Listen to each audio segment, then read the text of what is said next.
हरा हरा हरा हरा हरा हरा हरा हरा किया। वो गुजरात का वो बंदर जो नाचता है नाथ के नाम पे, उसको इज्जत कहना नहीं आता है, उसको जिल्लत कहना नहीं आता, इज्जत जिल्लत करता है। हाँ, उसको सारा हिंदुस्तानी हीरो बनाया हुआ है। उसकी जबरदस्त बाइकाट करो सारे हिंदुस्तान में। अगर उसी को बुलाना है तो फिर दूसरे दिन तुम कव्वालों को बुलाओगे, हारमोनियम और तबला वाले को बुलाओगे। इसलिए जो भी मिक्सचर मशीन वाला है, खबरदार कभी उस नाथ खां को मत बुलाओ। बाइकाट, मिक्सचर वाला, मशीन वाला, इको वाला, कभी उसको नहीं बुलाया जाए। मैं नहीं समझता था कि आज इस तरह के हक की हिमायत करने वाले गांव देहात से लेकर बड़े बड़े शहर तक, हमें अफ्रीका से फोन आ रहे हैं, मक्का शरीफ से फोन आ रहा है, दुबई से फोन आ रहे हैं कि हजरत आपको मुबारकबाद दी, आपने जुर्रत तो की, आपने हिम्मत तो की, आपने बोला तो सही। मैंने कहा शुक्रिया, कम से कम आपने बोला तो सही। हिंदुस्तान के बड़े बड़े मुफ्तियाने कराम, और फिर पब्लिक की तरफ से फोन आ रहे हैं। एक सेठ गुजरात का, उसने फोन किया।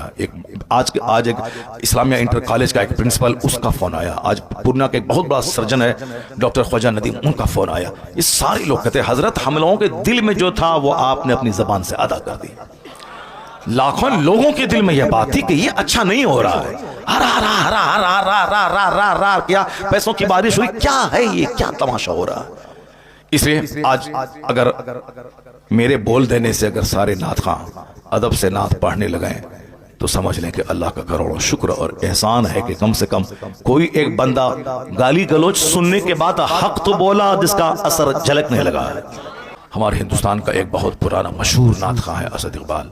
अब वो कहाँ नाचता है, कहाँ साहब वो मशीन रखता है, पैर से ऐसे ऐसे दबाता है, कहाँ दबाता है उसको। अब आज 30-35 साल से नाथ पढ़ रहा है, अच्छी नाथ पढ़ रहा है, आवाज वही वैसी है। तो अब कायदे से सबसे पहला काम, अगर तुम में से कोई देखे किसी गलत काम को कि गलत काम हो रहा है, तो सबसे पहली ड्यूटी है कि उसको हाथ से रोक दे।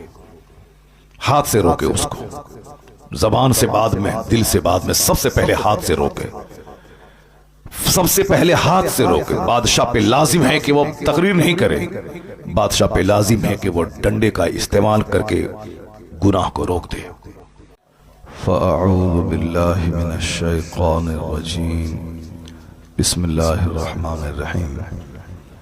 इन्नल्लज़ीना आमनू व अमिलुस सालिहात कानत लहुम जन्नातुल फिरदौस नुज़ुला। सदक़ल्लाहुल अज़ीम व सदक़ रसूलुहुन नबियुल करीम। एक बार मोहब्बत से दरूद पाक पढ़ें। अल्लाहुम्मा सल्लि अला सय्यिदिना व मौलाना मुहम्मदिन व आलिहि व बारिक व सल्लिम सलातुन व सलामुन अलैका या रसूलल्लाह। मैं अक्सर कहा करता हूँ कि दरूद पाक को एक रस्म समझ के नहीं बल्कि इबादत समझ कर पढ़ना चाहिए। दरूद पाक पढ़ने की बरकतें बेशुमार हैं। गरीबी का सबसे बेहतर इलाज है हुजूर पर कसरत से दरूद पढ़ना। तो लोग गरीबी दूर करने के लिए बहुत हाथ पैर मारते हैं ताकि मैं खुशहाल हो जाऊं, मेरे माल में इजाफा हो जाए। तो उनको दूसरे हाथ पांव मारने से पहले रोजाना कम से कम 1000 बार हुजूर पे दरूद भेजने का वजीफा कर लेना चाहिए। मन असरत अलैहि हाजतुन फलयुक्सिर बिस्सलात अलैहि। अकाल इस्लाम फरमाते हैं कि जिस पर हाजतें तंग हो जाएं, दुनिया उसके लिए तंग हो जाए, तो उसे चाहिए कि मुझ पर खूब दरूद भेजे। फ़इन्नहा तकशफुल खुमूम वल हुमूम वल कुरूब। आका फरमाते हैं कि दरूद पढ़ने से गम और फिक्र का खात्मा होता है, गम दूर होता है। व तुकस्सिरुल अर्ज़ाक़, रिस्क में इजाफा होता है दरूद पढ़ने से। व तक़ज़िल हवाइज, ज़रूरतें पूरी होती हैं। अगर किसी की मुराद नहीं पूरी होती हो, हाजत नहीं पूरी होती हो, तो वो अव्वल आखिर 1000 बार दरूद भेजे, और बीच में अल्लाह से अपनी हाजत मांगे, अल्लाह तबारक व तआला उसकी हाजत पूरी फरमा देता है। तो महफिल मिलाद को महफिल जिक्र और महफिल दुरूद भी कहा जाता है। इस कॉन्फ्रेंस का नाम महफिल जिक्र और महफिल दुरूद भी है। तो आलिम साहब दुरूद अकेले पढ़ते हैं और आप लोग सब आलिम का मुंह देखते हैं, जबकि आपके फायदे के लिए दुरूद पढ़वाया जाता है कि इसी मजलिस के बहाने कम से कम 50 बार दुरूद भेज दें आप। एक बार सारे लोग जोर से पढ़ें, अस्सलातु वस्सलामु अलैका या रसूल अल्लाह। अस्सलातु वस्सलामु अलैका या रसूल अल्लाह।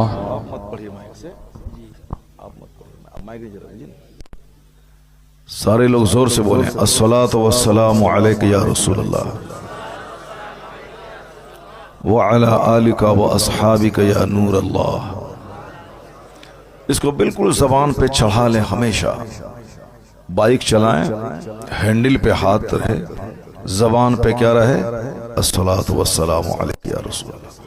अगर मर गए, एक्सीडेंट कर गए आप, तो आप जबान पे अगर दरूद जारी रहा तो समझ लें कि सीधे जन्नत का रास्ता तय कर लिया।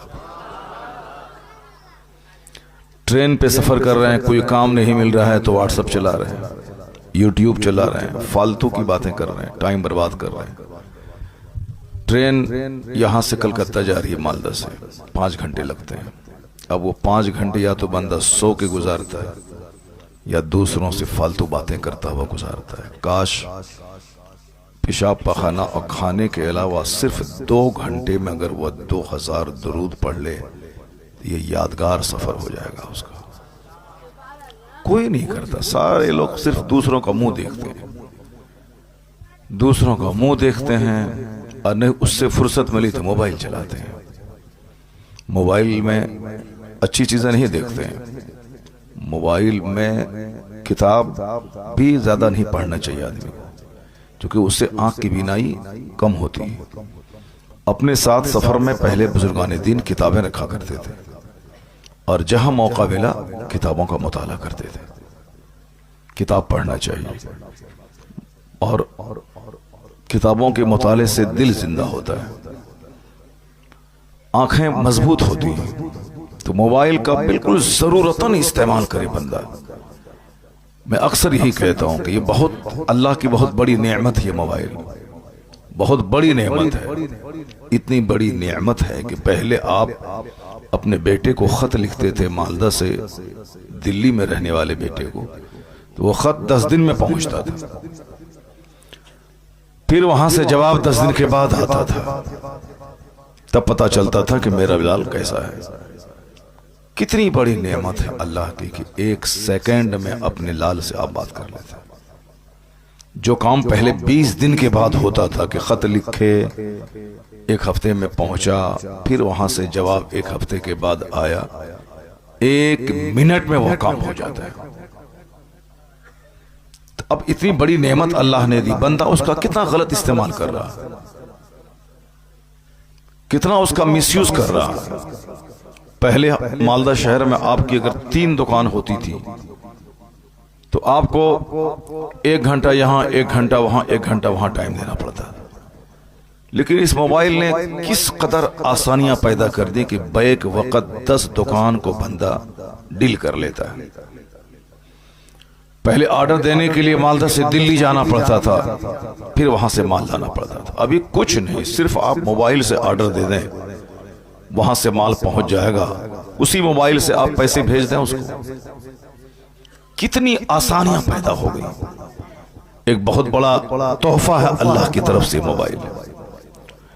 लेकिन जिस तरह बंदा दूसरी नियमतों का गलत इस्तेमाल, मिसयूज करता है, उसी तरह मोबाइल का भी गलत इस्तेमाल शुरू किया। मोबाइल का गलत इस्तेमाल इतना हुआ कि जिस बच्चे को डीएम बनना था वह चपरासी भी नहीं बन पा रहा है। जिस बच्चे को आशिक रसूल होना था वो साहब गली कूचे का दिल फेंक आशिक बन रहा है। इस मोबाइल ने सेहत छीन ली, इस मोबाइल ने हमारे बच्चों की पढ़ाई चौपट कर दी। इस मोबाइल की वजह से समाज गुनाहों के ढेर पे खड़ा है। तो अब मुसलमानों को करना यही है कि फालतू चीजों से बचते हुए जरूरतन इसका इस्तेमाल करना है। और ये पैगाम हजरत मौलाना गुलाम, हजरत मौलाना शकील आसवी साहब क़द्दसल्लाहु अली, इनसे पूछें कि हदीस पाक में कैसे दिया गया है। जो अननेसेसरी चीज है, फालतू चीजें, यानी बेकार की चीजें, जैसे बेकार घूमना, बेकार बातें करना, बेकार दोस्ती यारी करना, जरूरत से ज्यादा खाना, बेकार सोना। सोना है 5 घंटे तो अब बंदा 10 घंटे सो रहा। खाना है 4 रोटी तो खीर के साथ 10 रोटी बंदा दबा दे रहा है। फिर 2 4 5 दिन लूज मोशन हो और बाथरूम दौड़ता रहा है। बात हो रही है, बात करते करते ऐसी बात जबान से निकल गई कि जूता चप्पल चलने लगा, मारपीट होने लगी। गैर जरूरी बातें से बचना चाहिए, गैर जरूरी खाने से बचना चाहिए, गैर जरूरी सोने से बचना चाहिए, गैर जरूरी घूमने से बचना चाहिए। इसी को आका अलैहिस्सलाम ने 1400 साल पहले